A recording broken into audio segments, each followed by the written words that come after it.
There's my girl. What's up? Good morning. You know I love you when I'm getting up this early.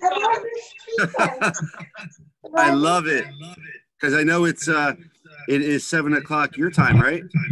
It is. I've already been up. I already made like 6 TikToks today. I'm ready. Let's go. I love it. You're so awesome. How you feeling? How you feeling? I'm good. I'm getting a lot of feedback though. Echo. Do you hear it? I don't think it's me. I think it's I'll gone. mute everyone. I think it's gone. I'm great. How are you doing? I'm great. Yeah? I'm good. What's Pennsylvania? What's the state of Pennsylvania right now? Same. They haven't really loosened up at all. Okay. I think we're in Philadelphia County for the most part, and I think it's going to be the last county to fully get open just because it's a city. So, we're just going to do our thing. Our governor feels that restaurants should not open. What's that? You froze up.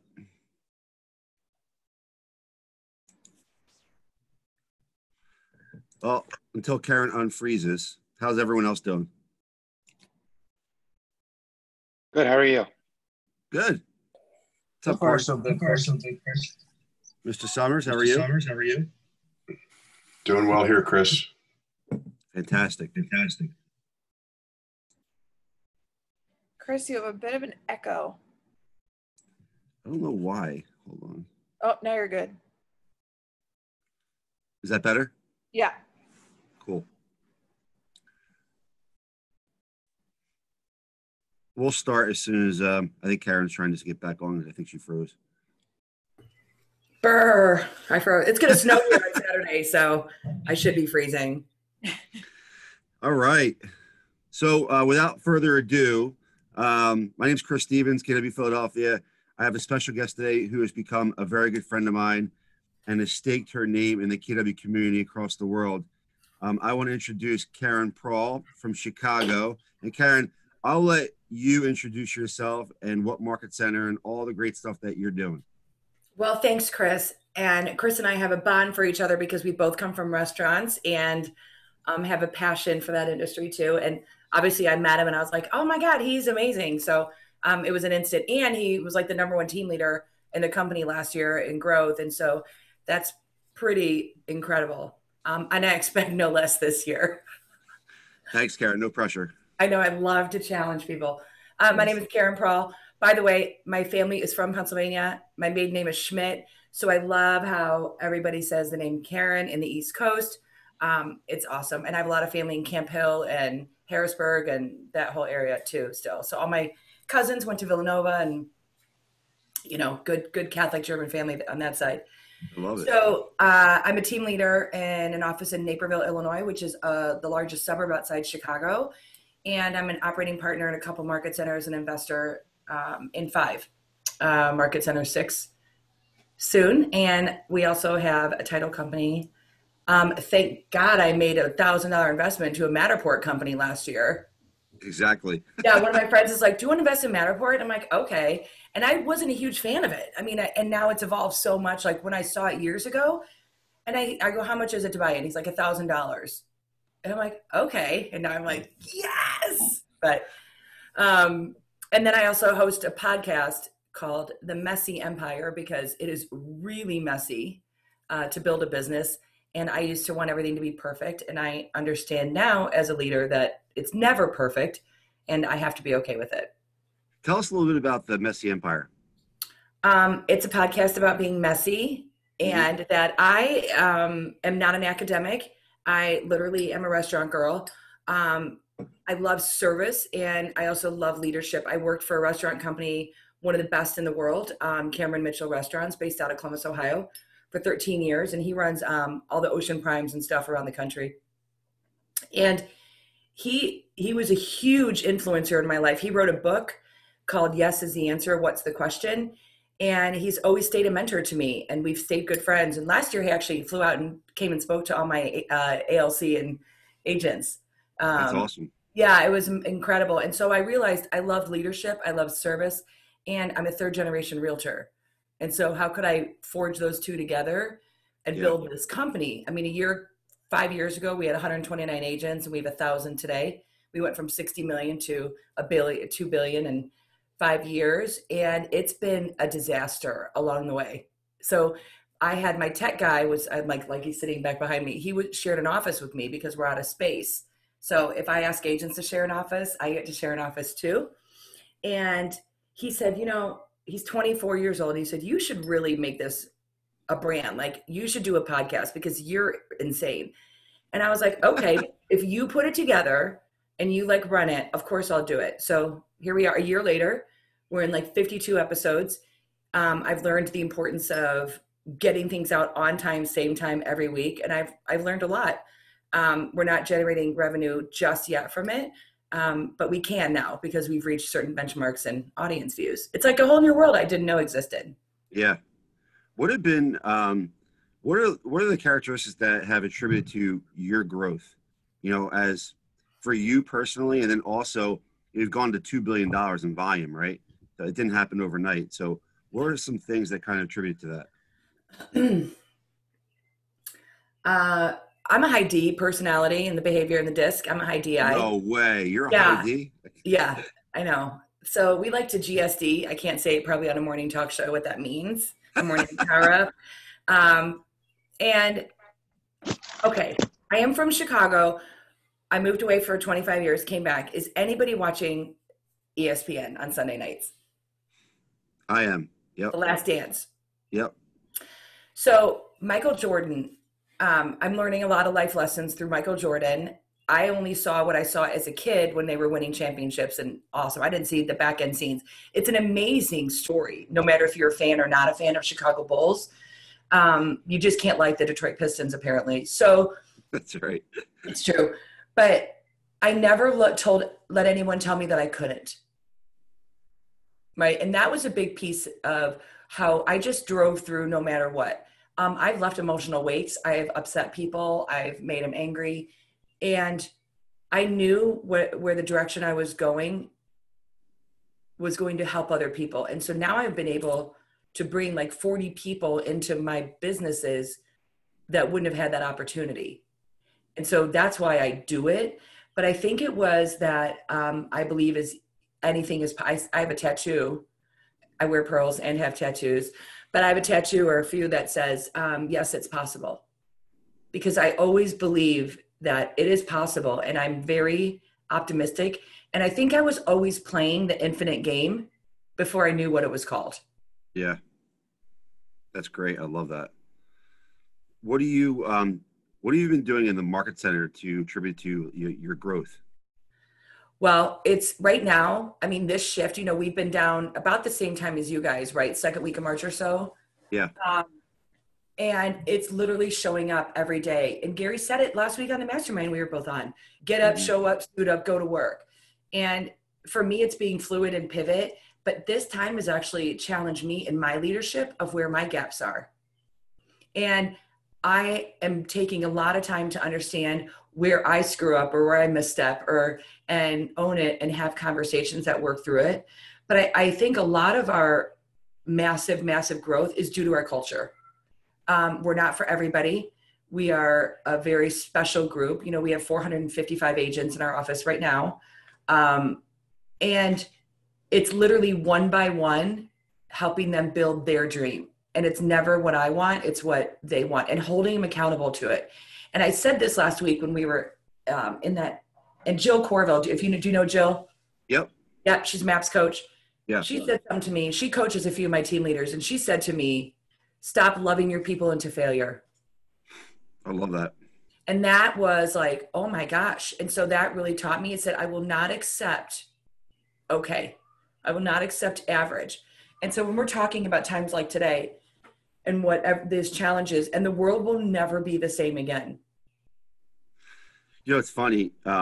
Gary talked about, do you have A+ people on your team? And if you don't have that A+ person, then I think you need to, maybe top grade or really take a hard look at what's on your team and the direction that you're going in. I couldn't agree more. It's kind of like what you're talking about right now. Yeah, it's not about the person, it's about the product. And I literally, after I hung up that meeting last week, I hung up and I was like, yeah, this is my office. I got comfortable. I got comfortable because we had achieved massive growth. I mean, not as good as your growth, but we'd achieved all these great benchmarks. And I realized I got comfortable and it just showed up. And so I use every single day. Recession is another term for exposure. It exposes your money. It exposes your finances overall. It exposes your organization. It exposes your systems, your tools. And that's what this has done. However, we've been listening for 3 years to Gary saying we're going to go into a shift. And so we've been saving. Our market centers are all financially ready to go now take more market share. Because Pete, my partner, and I were both broke at the last recession. Right. And we were broke. I mean, BROKE, broke. And we knew each other, but we were not in business together. And from that point on, he said, I'm never going to put myself in that position again. And so I hope that people take what this is right now and the exposure that they have and realize, what do I need to do differently? And so every time I cancel a service, XM or, any of it, I buy a stock. I love that. $3, $4, like not much. The most expensive stock I bought was probably Microsoft. I bought one, right? That's all I could afford, one. Yeah. And I'm realizing I'm going to take away from that because I'm going to put towards this. And now if I don't make any money, that's okay. I'm saving it. Yeah. It's funny. I did literally almost the same thing, except I used a different investment vehicle with Acorns. And instead of me spending money on like stupid things, now I just put it all towards Acorns. It's like out of sight, out of mind. And it's the same exact thing that you're doing. Yeah. I mean, my husband's like, how much money are we saving since you're not going to Starbucks twice a day at $5.70 a coffee?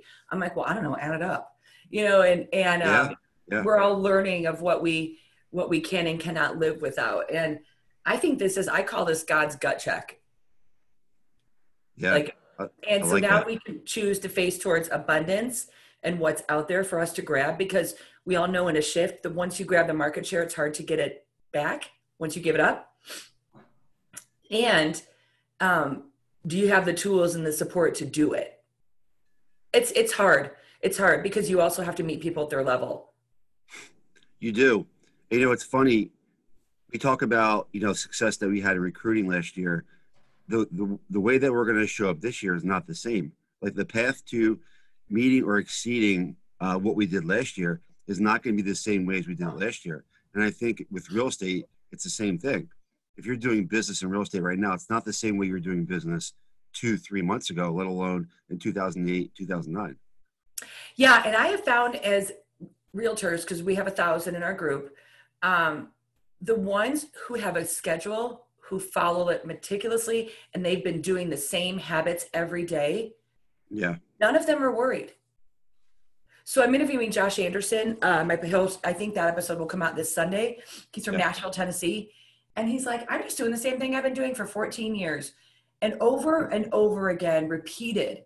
It's been the people who treat it like a business, put together a schedule, follow it, and do the activities. Like, I think finding a schedule is the most freeing thing in the world. And actually, people think it's the opposite. So true. I'm a huge component. I mean, I teach classes on it. I preach it, how important it is, right? I'm pretty much sure if I say it in your market center, they'll listen. And if you come to my market center and say it, they'll listen. We're teaching the same thing. I know, but we have to do it. You can't be a prophet in your own yard. That's exactly right. That's exactly right. So what are your challenges? I think the challenges right now is just being consistent, in what we're doing and not being sidetracked by what's going on right now, and just focus on the moment, and Gary talked about making sure that your mission, vision, and values match what everyone else is doing, and rowing in the same direction. And I think we have top performers on this call today. And I think there's one thing there's a commonality between everyone, is that everyone is not only mostly a high T, but everyone is consistently doing this business the way it's supposed to be done. And it's no secret that the 80-20 principle, that 20% of our agents are doing 80% of our volume, and every person that's on this call right now, I put into that category. And so it's funny. I've kept track of like who's on all our training calls, and I pop in to see who's on the call. And for the most part, it's usually the usual suspects. It's the same people. Absolutely. Right? Yeah. I mean, how many agents do you have in your market center? Approximately. It's around 470, 468. Okay. So we're about the same. So my goal is that owning a business, and this is for a rainmaker on a team, is everybody has to feel a sense of community on in your organization. And so I'm doing an outreach of like, bring 2 people on the morning call, bring 3, like just invite one person, because people are feeling very alone right now that are alone. Like my husband lives out of state. He runs an entirely different business. And I'm alone, and I can only imagine if I didn't have a spouse to talk to a few times a day, how lonely people are. And so there are agents in your market centers that are craving conversation with another person and feeling very alone. And so that's where it becomes almost like a church organization, is that people will stay a member of a church if they are connected to 5 to 7 people. And that goes with organizations. Like if you have a big team that has, 10, 15, 20 people, the people that are not in relationship are the ones that are most at risk. So It's all the same conversation and leadership. And I think now is a time to get real with opportunities, and they are everywhere. I've had at least 4 realtors buy a house during this time. Wow, that's great. Because they're ready. They're ready. Yeah. They're like, I'm going to buy an investment property. I've been waiting for this. And Amy Kite is my number 1 agent in my market center. And she's got 73 homes under contract right now. Holy cow. Yeah. And she's like, I salivate at this market. Right. And she earns a very good commission, very amazing commission. She uses Matterport on every listing, and she prices them right the first time. And so those are my conversations, is let's look at your list price to original, or your sales price to original price, because those are the strategies that are going to get you to win at the table when you're going to get a listing. It's amazing what a different mindset like she has, that she's salivating and looking this as an extreme opportunity compared to some other people that may say, when the hell are we getting out of this? I can't take this anymore. 2 complete mindsets. And you could have her on a call. She's like the most generous giving person. She's taken Bold 14 times. She's extraordinary. Love her, absolutely. Yeah. And she actually lives 2 hours from us. Oh, really? Yeah. No way. Yeah. So we've made it, we've had to grow with her. And so she has her own check deposit to our account and things like that, because she trusts us with her money. And so there are 9 market centers in between us. But she has always chosen us. And so it's even remotely, she's still plugged in and shows up in culture. Why do you think that's interesting? Why do you think that is? She lives 2 hours away. There's 9 market centers in between you guys. Why did she choose you guys? Because she trusts us. Yeah. And we will always come from yes. So I mentioned that Cameron Mitchell wrote that book, Yes is the Answer, What's the Question? It's on my wall outside my office now. Because I came in, I found that people from the Midwest, I don't know if anyone on this call, I can't see your faces. It's okay. Morning hair's fine. Like, I'm good. Morning hair's good. You can show your faces. I mean, Dana, I love your lipstick. It's amazing. Oh, look. Yes. Oh, look, someone just popped up. She had too many terrible margaritas last night. Oh, Dana, but it's okay. Lipstick. That's all you need, girl. All you need. Oh, look, I love this. So much We're all better. here. Gang's It's all so here. much better because you feel like you're talking to nothing. I mean, not that you're at nothing, Chris, but what was I saying? I was eating. I didn't want to eat on camera. Oh my God, I'm going to tell you, this girl at the masterminds with Gary last week was eating noodles, and they literally were like falling out of her mouth. Yeah, like I don't want to be that girl. Are you serious? Chris. Ew. Don't eat. That's a personal foul. I might have eaten a bean burrito from Whole Foods with AJ when we were recording my podcast because I was really hungry and I get cranky. Okay. Going back. So What were we talking about? Yes is the answer. What's the question? Midwest people. She trusts you. Yeah, Midwest people come from no. So this is what everything you ask them and they're like, no. I mean, it just is a natural thing. And I didn't understand until I moved away to 3 other states. Like I came back and like, why is everyone coming from no? How about we come from yes and let's figure it out? And I think why Amy has stayed with us is because I said, I don't have an answer, but we're going to figure it out together. And honestly, it's engagement. It's 100% engagement with her and working through her, not around her. Yeah. I think, and I'm just going to guess on this one. I think a big part of it too is that you're an amazing leader, but you also have an amazing leadership team as well. Right. Yeah. So I think it starts with that as well. Yeah. And I left that meeting last week and I was like, level up, let's go. We got to get it together. And okay is on it. My coach taught me to say unacceptable. And I've had different conversations with my teams.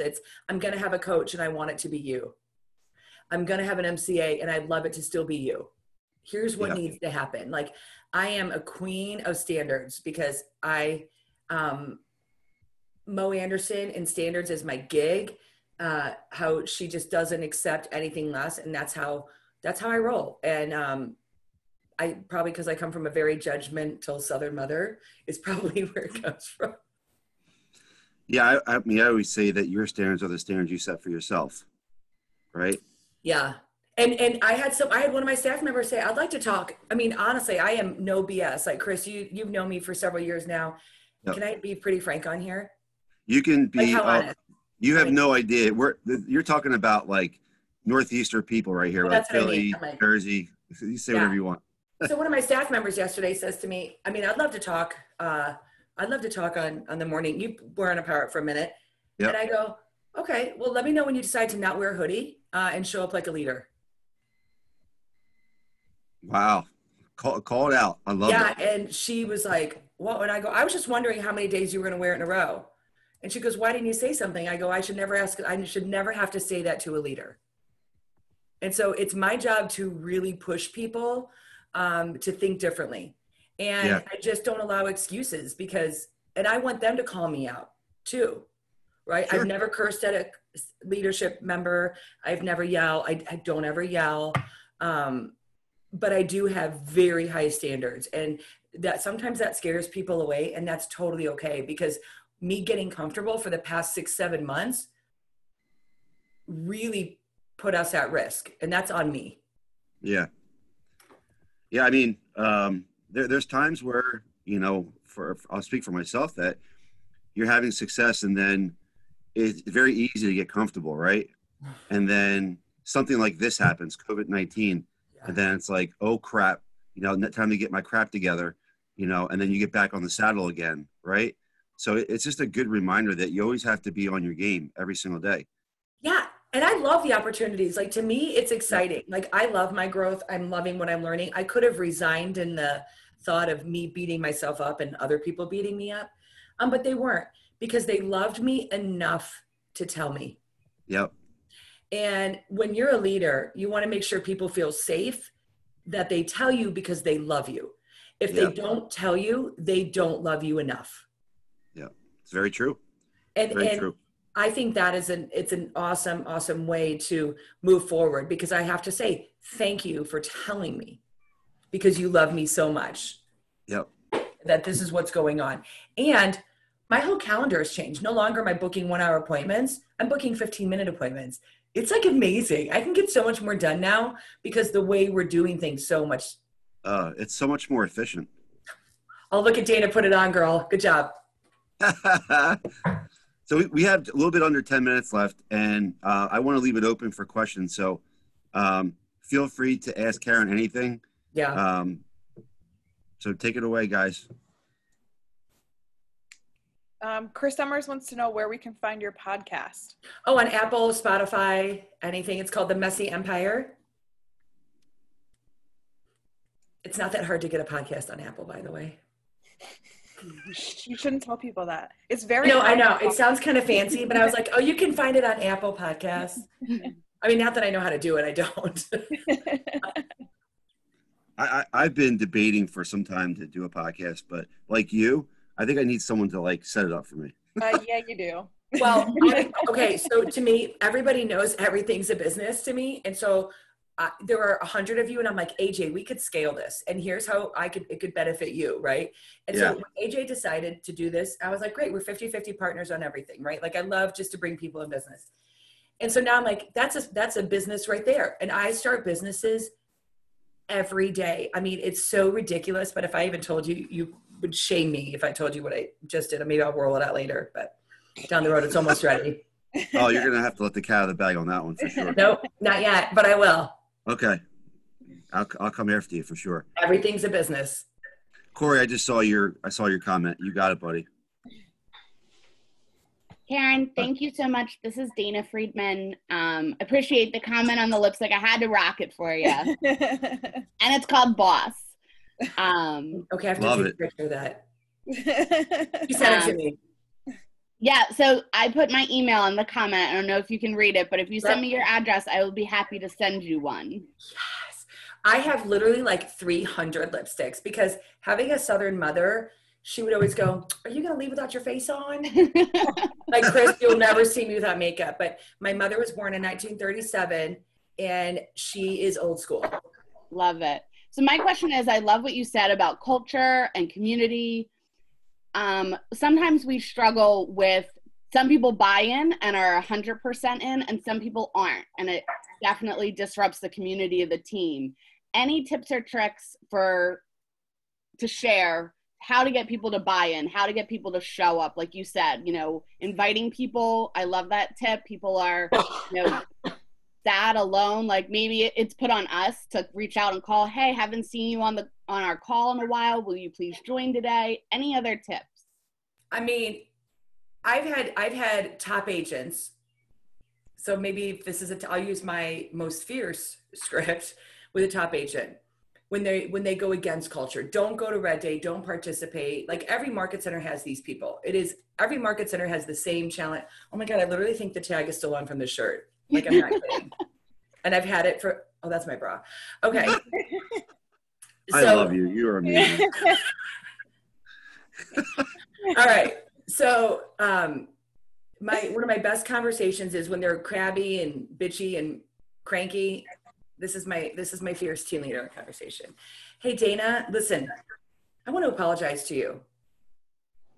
You can respond. Pretend you're this person. What do you mean? For what? Listen, clearly you're not happy here.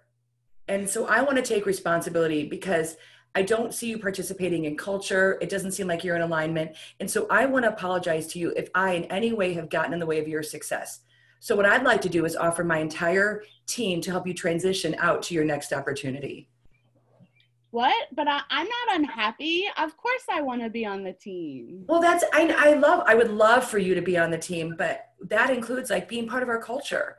And that's who we are as KW, and that's not going to change. And so if it's not a fit for you, I don't want to be the one that stands in your way.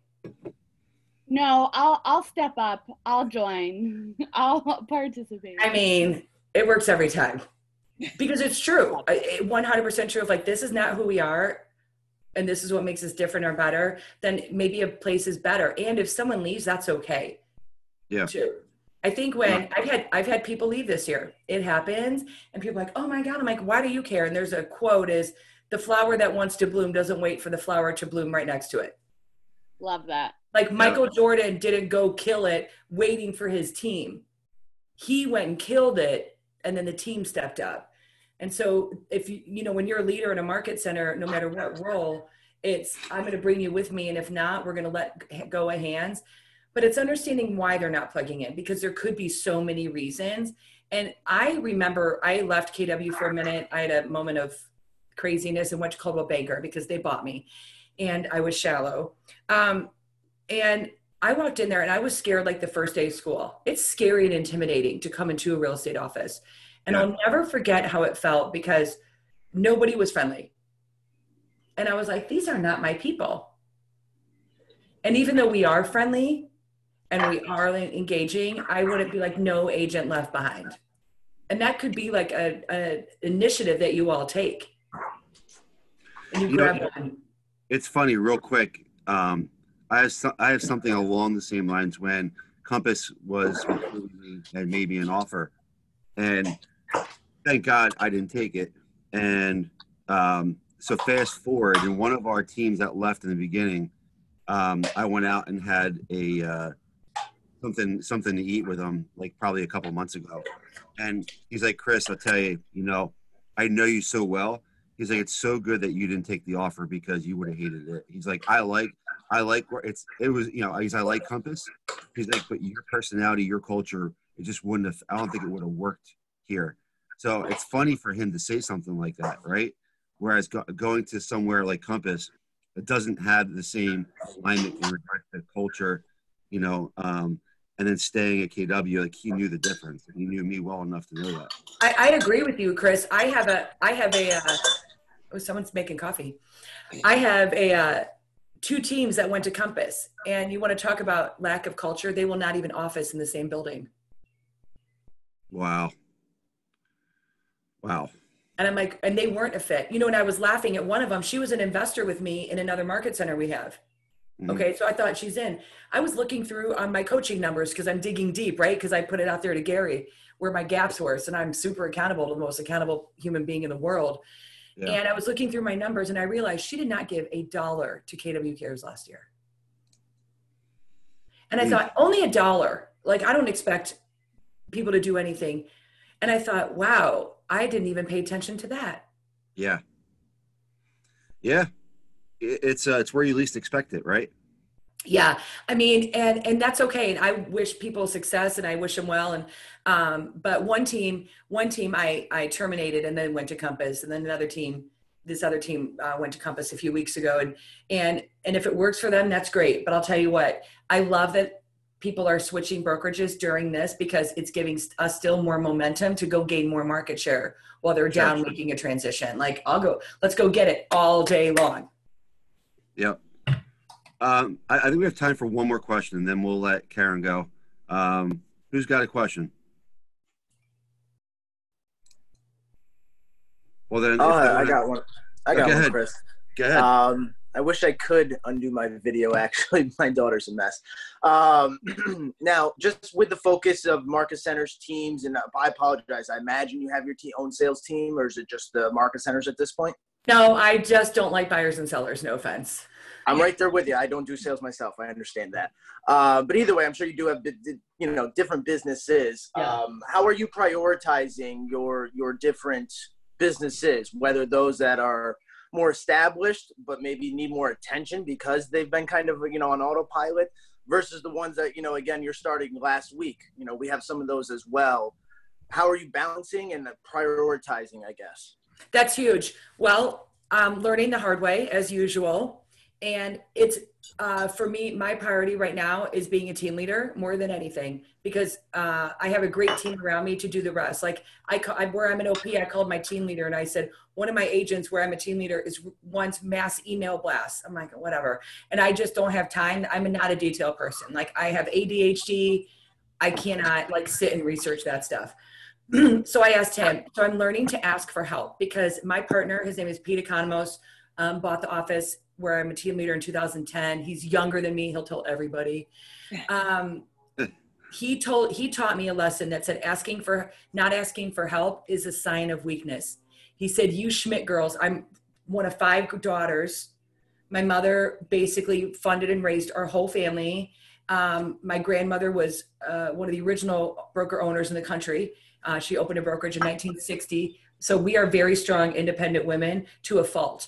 And Pete really helped me understand that I wasn't asking for help because I had my ego in the way, thinking that's what made me a leader. It's like, got it. And actually, I got it is terrible because I'm robbing other people the chance to be a leader, to step up and to contribute. And so when I looked at it that way, it changed everything. So I ask for a lot of help. Now, I don't have an assistant like Chris Stevens has, and that's my biggest gap because that would be amazing. And right now it's where the attention is first. And then sometimes I have to let things go, but I also don't, like you have kids at home. I am here in a townhouse by myself in Chicago. I can work 24/7 and I'm working 24/7. So it's not fair because I can work like 2.5 times of what I would expect anybody else to. Yeah. Because my husband has entered the cannabis and hemp business. He left oil and gas last year, and now we grow hemp and extract and make CBD. And so he's working 24/7 right now. And so I haven't seen him for 3 weeks. I'm like, hi, me. But we've been together. We've been together 12 years, and we've only lived together 2, and it works really well for us. So, God bless you. Thanks for sharing. well, it's help. I mean, I need help every day. So, yeah. I mean, we all do. Yeah. So I'd love to do it again. Dana, thanks for getting up. Hey, Caryn, thanks for pouring into Say us. my name again. Say it again. Thanks for pouring into us, Caryn. Really appreciate you, and I know we'll talk very soon. Yeah, and you're gonna come on my office. Absolutely. I have dance party every morning at my office. First. Oh, you don't want to see Chris dance. Oh, I can throw down. I've seen Chris dance. You want to see Chris dance. You want to see Chris dance. Thank you. Take it from it. Yes, you want to see it. I'm going. Yeah, Chris, that's a challenge. All right, challenge has been accepted. Bye, everybody. Thank you. Bye, thanks, Caryn. You're awesome. Thank you all. Appreciate it. Bye, guys. Thank you. Thank you.